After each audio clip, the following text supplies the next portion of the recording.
क्या यह मैच सच में एक क्रिकेटिंग कोलैप्स था या फिर पहले से लिखी हुई स्क्रिप्ट? क्या ईडन गार्डन के फैंस की वजह से मैच छोड़ा गया या फिर पहले से सब कुछ प्लान था? क्या श्रीलंका की जीत उनके खेल की ताकत थी या किसी और के फैसलों का रिजल्ट? वो सबसे बड़ा सवाल। 1996 का वो सेमीफाइनल क्रिकेट की हिस्ट्री का एपिक जोक था या एक मैच फिक्सिंग स्कैंडल? आज हम बात करेंगे 1996 वर्ल्ड कप सेमीफाइनल की, India versus Sri Lanka. Eden garden Kolkata का बड़ा मैदान, हर ओवर हर पल और उसके बाद का ड्रामा, सब कुछ। और साथ ही डिस्कस करेंगे क्या ये सच में कोलैप्स था या कुछ और।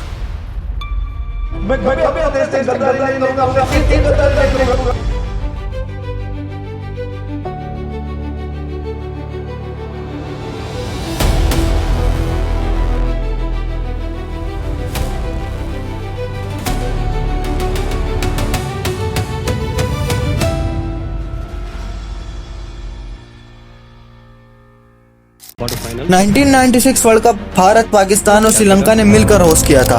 उस वक्त भारत की टीम फॉर्म में थी। सचिन तेंदुलकर अपनी पीक पे, नवजोत सिंह सिद्धू का एक्सपीरियंस, अजहरुद्दीन की कैप्टनसी और श्रीनाथ का पेस अटैक। क्राउड का जुनून अलग ही था। हर गली हर मोहल्ला क्रिकेट फीवर में था। सेमीफाइनल तक पहुंचने का मतलब था बस एक कदम और भारत वर्ल्ड कप के फाइनल में। और सेमीफाइनल कहाँ हो रहा था? Eden garden Kolkata. 1 लाख से ज्यादा क्राउड कैपेसिटी और भारत का होम ग्राउंड एडवांटेज। पूरे देश को लग रहा था यह मैच जीतना तो तय है। दोस्तों, आज के टाइम पे श्रीलंका एक स्ट्रॉन्ग टीम है, लेकिन 1996 से पहले उन्हें एक वीक टीम माना जाता था। लेकिन इस वर्ल्ड कप में एकदम अलग कहानी लिखी जा रही थी। सनत जयसूर्या और उमेश कालुथराना का ओपनिंग पेयर पावर हिटिंग के एक नए युग की शुरुआत कर रहा था। अरविंदा डी सिल्वा की क्लास, अर्जुना रानाटुंगा की सूझबूझ और मुरलीधरन की स्पिन, यानी उनकी टीम अंडरडॉग थी लेकिन डेंजरस थी। और भारत के खिलाफ कोलकाता में सेमीफाइनल, वो भी 1 लाख क्राउड के सामने। प्रेशर उन पे भी था और हमारी टीम पे भी। टॉस श्रीलंका ने जीता और पहले बैटिंग का फैसला लिया। ईडन गार्डन की पिच स्लो थी और मैच डे में थोड़ा टर्न एक्सपेक्टेड था। श्रीलंका की शुरुआत वैसे ही हुई जैसी उनकी आइडेंटिटी थी। जयसूर्या ने अटैक करना शुरू किया लेकिन श्रीनाथ ने उन्हें जल्द आउट कर दिया। क्राउड पागल हो गया। फिर कालुथराना भी ज्यादा कुछ नहीं कर पाए, यानी स्टार्ट अच्छा मिला भारत को। लेकिन फिर आया अरविंदा डी सिल्वा। उसने वो इनिंग खेली जिसमें एलिगेंस भी था और अटैक भी। उसने अपनी मर्जी से स्ट्रोक्स खेले और श्रीलंका को वापस खड़ा कर दिया। साथ में अर्जुना रानाटुंगा ने भी बेहतरीन बारी खेली। श्रीलंका ने 50 ओवर में 251 रन बनाए। अब 252 का टारगेट था। ईडन गार्डन की पिच सेकंड इनिंग में थोड़ी ट्रिकी होती है, लेकिन भारत के पास बैटिंग लाइनअप स्ट्रॉन्ग थी और सबको लग रहा था इजी चेस होगा। टारगेट चेस करने उतरी भारत की टीम। सिद्धू और तेंदुलकर ने शुरुआत की। सिद्धू थोड़ा स्ट्रगल कर रहे थे, लेकिन तेंदुलकर के शॉट्स देख के क्राउड सचिन सचिन चिल्ला रहा था। हर बाउंड्री पे ईडन गार्डन गरज रहा था। सिद्धू आउट हुए, लेकिन तेंदुलकर सेट लग रहे थे। वही होप, वही कॉन्फिडेंस। वो 65 पे खेल रहे थे और भारत 98 फॉर 1 था। सबको लग रहा था अब जीत हमारे पॉकेट में है। लेकिन दोस्तों, क्रिकेट एक सेकंड में बदलती है। जब भारत 98 पे था, तेंदुलकर स्टंप आउट हो गए।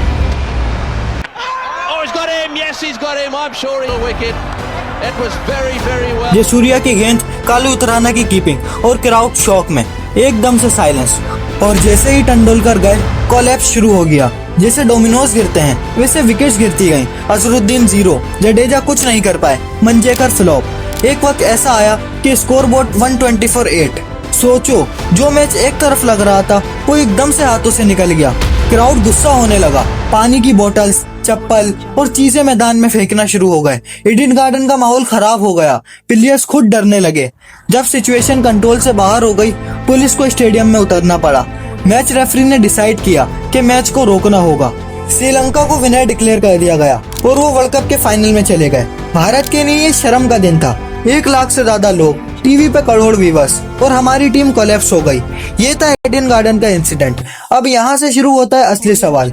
ये जो कोलैप्स था, क्या एक नॉर्मल बैटिंग कोलैप्स था या फिर कुछ और? बहुत से लोग कहते हैं फिक्सिंग थी।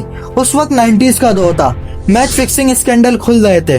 मोहम्मद अजहरुद्दीन का नाम कई बार फिक्सिंग कंट्रोवर्सीज में आ चुका था।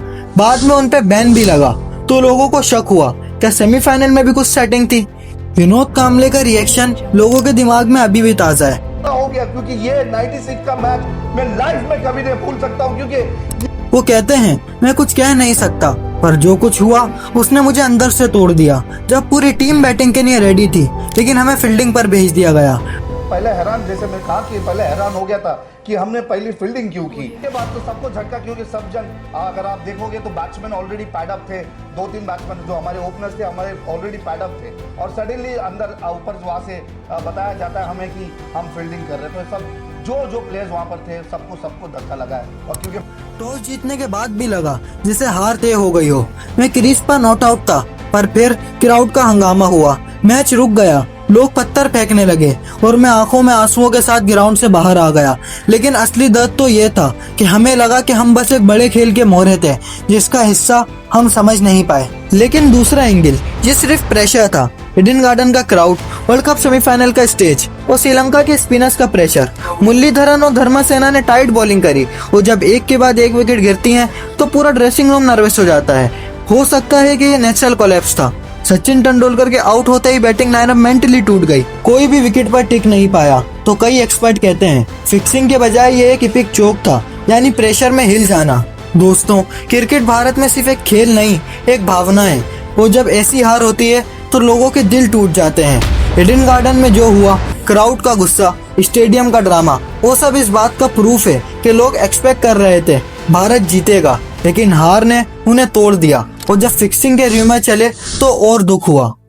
1996 का सेमीफाइनल ये सिर्फ एक मैच नहीं था, एक लेसन था। एक तरफ श्रीलंका जो इस मैच के बाद फाइनल जीतकर वर्ल्ड चैंपियन बना, और दूसरी तरफ भारत जिसे समझ आया कि एक सुपरस्टार पर डिपेंडेंट रहना कितना खतरनाक होता है। टीम बैलेंस होनी चाहिए, फिक्सिंग या चोक, ये डिबेट आज भी चलती है, लेकिन एक बात पक्की है, वो दिन वो शाम हर क्रिकेट फैन के दिल में हमेशा याद रहेगी। तो दोस्तों, आपको क्या लगता है, ये कोलैप्स सिर्फ प्रेशर का नतीजा था या इसमें फिक्सिंग का खेल था? कमेंट सेक्शन में अपना जवाब जरूर लिखें। और अगर आपको क्रिकेट की ऐसी कहानियां पसंद आती हैं तो चैनल को सब्सक्राइब करें, वीडियो को लाइक और शेयर करें। मिलते हैं आपसे नेक्स्ट वीडियो में एक और हिस्टोरिक क्रिकेट स्टोरी के साथ। तब तक के लिए गुड बाय।